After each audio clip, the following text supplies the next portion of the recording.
If your iPhone's Wi-Fi and Bluetooth are not working, then you can simply follow these troubleshooting steps to resolve this issue.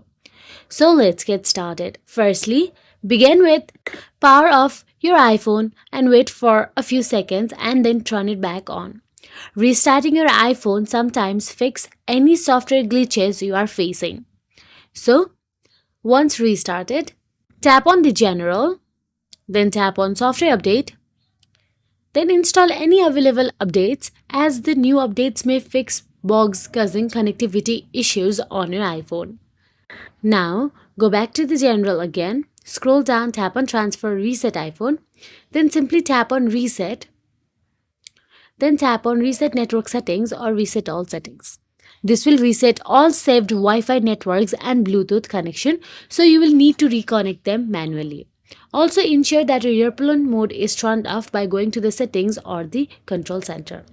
So that is it. If you found this video helpful, please like, share and subscribe, and thank you so much for watching.